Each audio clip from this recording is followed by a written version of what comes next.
बात सही है। यूएन तक का सफर किए हैं, यूनाइटेड नेशन तक का सफर किए हैं। बिहार की धरती पे पैदा होकर यूनाइटेड नेशन तक का सफर करना, बिहार की धरती पे पैदा होकर जिस बिहार से एक भी प्रधानमंत्री नहीं बना, उस बिहार का लड़का प्रशांत किशोर नरेंद्र मोदी को प्रधानमंत्री बना दिया। वो प्रशांत किशोर 12-12 को मुख्यमंत्री बना दिया, तो वो प्रशांत किशोर क्या आपके बच्चे को परदार से राजा नहीं बना सकता है? उसने अपना सारा पैसा, तन, मन, धन पूरा बिहार के लिए समर्पित कर दिया है।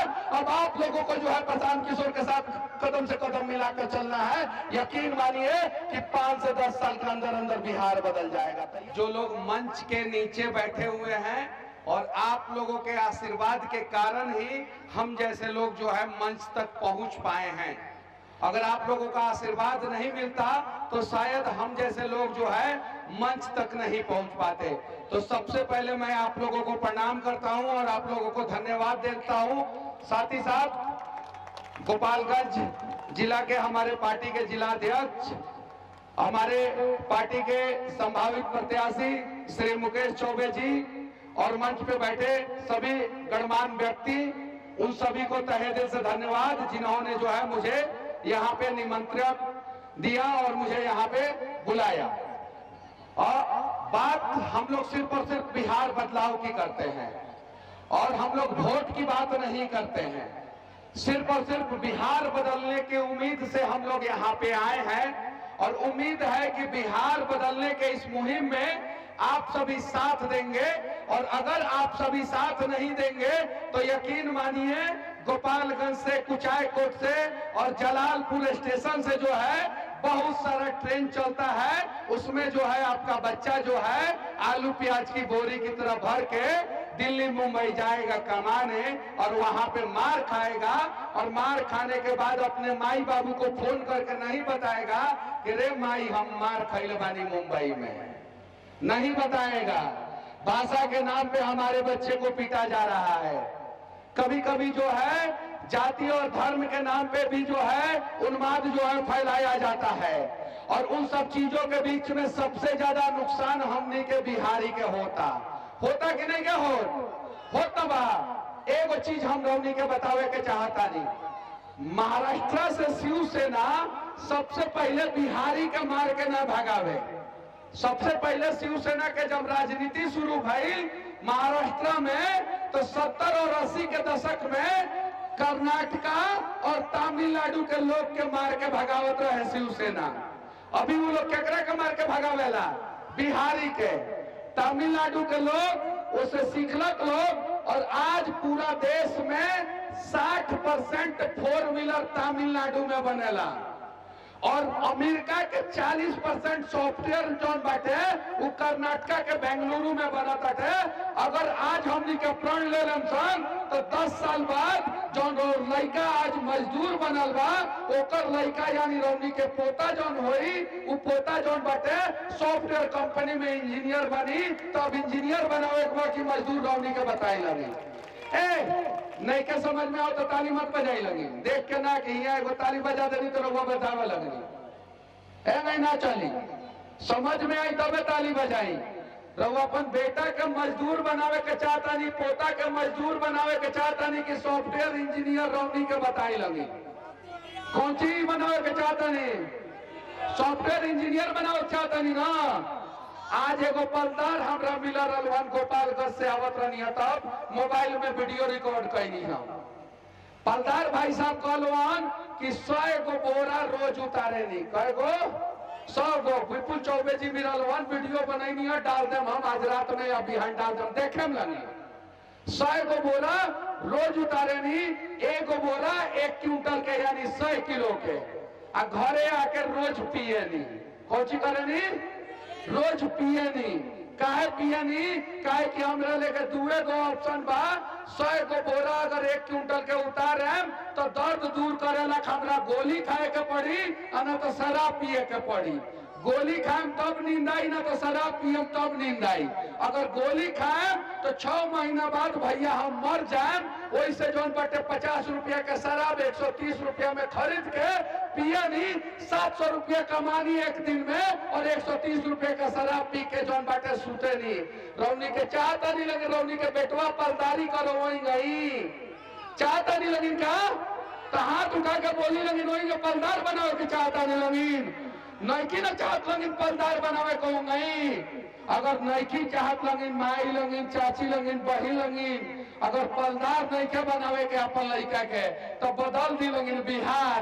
मनीष कश्यप प्रशांत किशोर से ना, रौनी से शुरुआत हुई बिहार के बदलाव के। अगर रौनी के तैयार मानी लगिन तो यकीन मानी इस बार बिहार बदलेगा और 5 साल के अंदर अंदर आपके बच्चों का भविष्य बनेगा। तो तैयार है आप लोग बिहार बदलने के लिए? तैयार बनी कि ना? अब रउआ सोचा तो कम कि हर साल जब चुनाव आवेला तो नेता लोग आवेला ना भाषण देवेला और ओकरा बाद चल जाला। अगर रौनी का ऐसा लागता कि जनसुराज कुछ नहीं के बदल सकत तो रउआ जनसुराज के वोट मत दें। अगर जनसुराज से बढ़िया आई देखिए हम चाची दीदी रुक जा दीदी ओकरो लाख आवाज उठाएम सो हमनी के आवाज उठाएम सो। नीतीश कुमार ना दिवायन फांसी के सजा, हमनी के दिवाएम सो वैसन अपराधी के फांसी के सजा। तय रुक जा।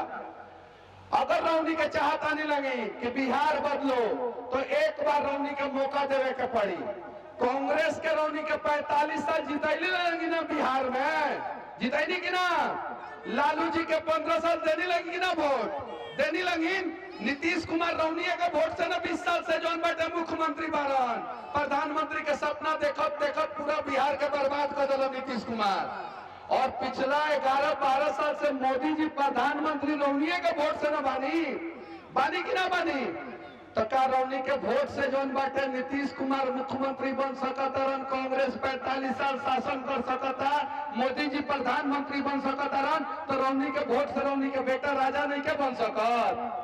अब पलदार बनाए की राजा रहुआ बताई। अगर पलदार बनावे के बाद तो नीतीश कुमार लेके जाई और राजा बनावे के बाद हाथ उठा के एक बार प्रशांत किशोर लाख ताली बजाई। और ये वो प्रशांत किशोर है जिसके बारे में लोग कहता है कि बहुत पैसा लेके आया है। कौन सी लेके आया है? पैसा लेके आया है। ये बात सही है कि प्रशांत किशोर बहुत पैसा कमाए हैं, ये बात सही है। यूएन तक का सफर किए हैं, यूनाइटेड नेशन तक का सफर किए हैं। बिहार की धरती पे पैदा होकर यूनाइटेड नेशन तक का सफर करना, बिहार की धरती पे पैदा होकर जिस बिहार से एक भी प्रधानमंत्री नहीं बना उस बिहार का लड़का प्रशांत किशोर नरेंद्र मोदी को प्रधानमंत्री बना दिया। वो प्रशांत किशोर 12-12 को मुख्यमंत्री बना दिया। तो वो प्रशांत किशोर क्या आपके बच्चे को पलदार से राजा नहीं बना सकता है? उसने अपना सारा पैसा, तन, मन, धन पूरा बिहार के लिए समर्पित कर दिया है। अब आप लोगों को जो है प्रशांत किशोर के साथ कदम से कदम मिलाकर चलना है। यकीन मानिए कि 5 से 10 साल के अंदर अंदर बिहार बदल जाएगा। तैयार हैं आप लोग? कौन कौन चली के चली प्रशांत किशोर के संग है? चलम लगी तो देखी लगी। हमनी के पार्टी के चुनाव प्रचार करे मोदी जी ना ही नीतीश कुमार ना ही लालू जी। हमनी के पार्टी के प्रचार केकरा करे के पड़ी? केकरा के करी हमनी के पार्टी के प्रचार? हाथ उठाई लगी निमान सुनी पहले रोकी ना करे कोई तो मत करे प्रचार। अगर अपना बेटा के पलदार से राजा बनावे के बाद तो हाथ उठाई तबे कही कि हम प्रचार करें। एक बेर हाथ उठा देम तो 90 दिन तक रहुआ जनसुराज लाख लड़ी। केकरा लाख? जनसुराज लाख 90 दिन। वादा करता नहीं कि जनसुराज का हर एक व्यक्ति जो है 5 साल तक जब तक सरकार रहेगा तब तक जो है आपके बच्चों के लिए लड़ता रहेगा। अब बात उठाइए कि 90 दिन तक अगला चुनाव से पहले तक के जो है जनसुराज का प्रचार करी। हाथ उठाई लगी, करम लगी। तैयों में से आशीर्वाद दिल प्रशांत बबुआ के देता नहीं लगी आशीर्वाद।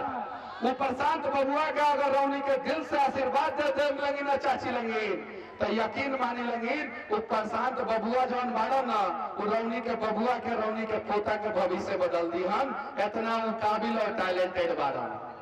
अब रौनी के प्रचार करब लगी तो क्या ना प्रचार करब लगी? हमने के चुनाव चिन्ह कौन सी है पता बा? कौन सी है? स्कूल के वास्ता कौन सी है? एक बार सब लोग अपना अपना मुंह से बोलो, स्कूल के वास्ता। कौन चीज? कौन चीज? स्कूल का बैग। अब लालटेन जलावे नहीं लगिन घर है के लालटेन जलावेला, क्यों ना जलावेला? अब लालटेन युग खत्म। राम लड़का तीर धनुष चलावेला ना ना, अब तीर के युग भी खत्म। आ कमल उमल के इस्तेमाल जो बाटे ना वो भगवान के लगे कोई जरा पूजा पाठ में। सही बात बगी ना? तो पूजा पाठ करे लगे कमल से। आ लड़का के भविष्य बदले के बाद तो बास्ता पे बटन दबाई। कौची पे? कौची पे? बास्ता पे। आ ना तो फिर मोदी जी हमेशा आवेला ना, कोई गो ट्रेन लेके आवेला मोदी जी? 4 गो। मोदी जी 53 बार बिहार आए हैं। कितनी बार?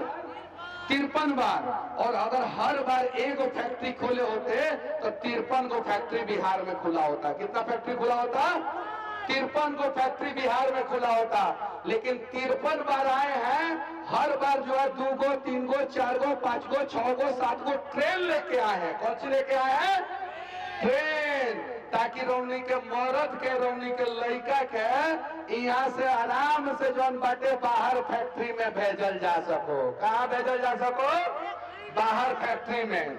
अब गुजरात के जनसंख्या बा 7 करोड़। कितना बा? कितना बा गुजरात के जनसंख्या? 7 करोड़। बिहार के जनसंख्या कितना बा? 14 करोड़। कितना? गुजरात से दुगुना जनसंख्या बा बिहार में, यानी दुगुना दिमाग बा बिहार में। 7 करोड़ जनसंख्या बा गुजरात में, तो 30,000 बड़का फैक्ट्री बा। कितना? 30,000। आ टोटल 1.5 लाख फैक्ट्री बा छोटका बड़का। कितना बा फैक्ट्री? 1.5 लाख छोटका बड़का फैक्ट्री बा। और वो 1.5 लाख छोटका बड़का फैक्ट्री के मालिक गुजराती बा। और वो 1.5 लाख छोटका बड़का फैक्ट्री में नौकर के काम राउर लड़का करता। अब सोची रहुआ नौकर बनावे के बाद अपन लड़का के कि मालिक बनावे के बाद, और ट्रेन के व्यवस्था मोदी जी देता रहा कि जाओ राउर लड़का वहां पे नौकर के काम करो। 1.5 लाख फैक्ट्री अगर वहां बा तो 3 लाख फैक्ट्री जो बाटे बिहार में होके चाहिए। कितना?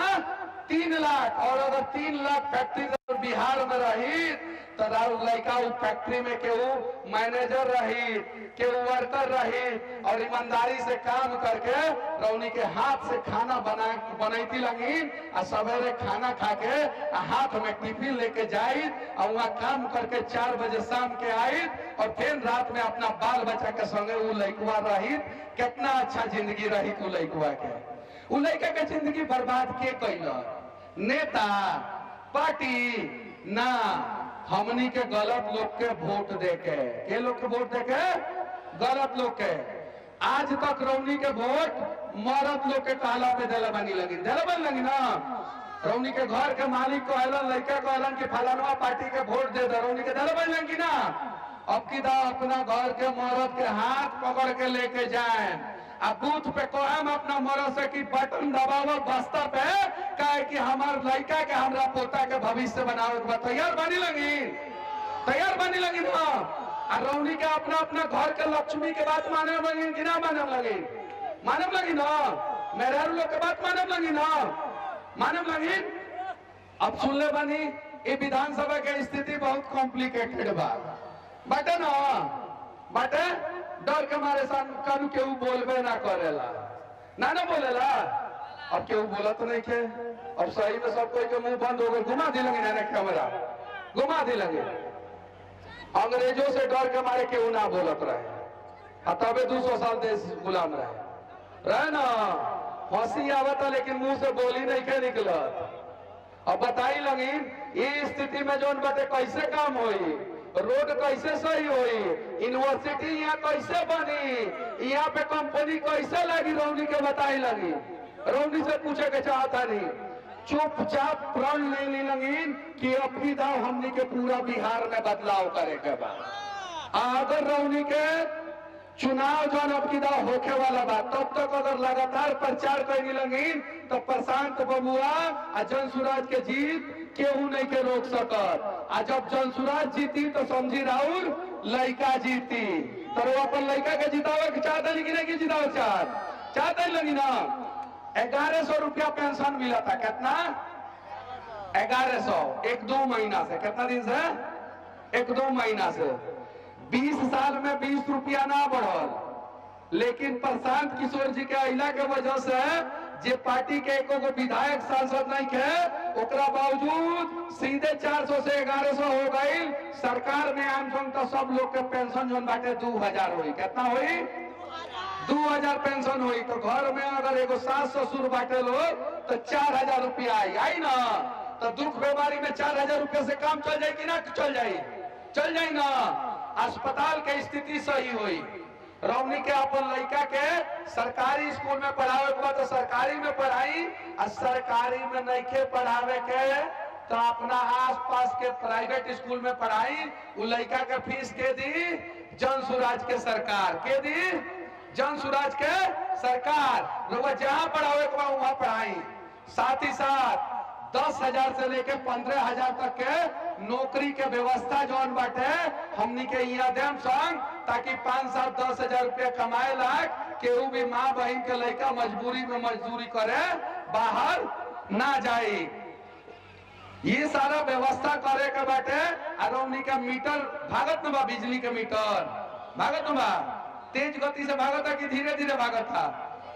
तेजी से भागत न बा। तो ओकरा के ठीक कइल जाई। ओकरा के जब ठीक कर दल जाई ना, तो जौन बिलवा 500 700 800 आवत ना बा, जौन 200 आवे के चाहिए, ओकरा जगह पे 800 900 1000 रुपया भी आ जात होई, क्योंकि 2-2 तो ओकरा के ठीक कर दल जाई। और नीतीश जी 125 यूनिट फ्री डाले बड़ा ना, 125 यूनिट, तो वो बिल ज्यादा होता कि ना होता? और जहिया से ज्यादा बड़ा तो अहिया से लाइटो ज्यादा कटता। तो वो व्यवस्था कल जाए, रौनी लाख बढ़िया व्यवस्था कल जाए, और 5 साल के अंदर अंदर बिहार बदले के प्रयास कल जाए। अगर रौनी के साथ देम लगी तो उम्मीद बाकी रौनी के साथ देम लगी, साथ देम लगी ना। तो एक बार डेली लाइन कटेला, ठीक बाटे। तो एक बार हाथ उठा के हमरा के बताई लगिन कि के जन सुराज के साथ बा, स्कूल के बस्ता के साथ बाटे। हाथ उठाई लगी। रौनी के नहीं लगी, भैया लगी, बानी लगी ना, ठीक बाटे। हमरा बुझाता है कि यहाँ 90% उठा दिलक लोग, 10% ना उठैलक लोग। कोनो दिक्कत नहीं के, जे ना उठैलक ओकरो घर परिवार के सुरक्षा के जिम्मेवारी हमनी के सरकार आई, तो हमनी के सरकार उठाई। चलिए लास्ट में हम बोले जय बिहार। रौनी के बोले के बाद 2 बेर जय बिहार। कई बेर? हम कई बेर बोले? 1 बेर। हम बिहार बदले लायक हमनी के 1 बेर प्रयास करें संग, और रौनी के 2 गुना प्रयास करे के बाटे, ठीक बाटे? तो 2 बेर बोले के बाद चलिए जय बिहार, जय बिहार, जय बिहार। स्कूल के वास्ता याद रखने लगे।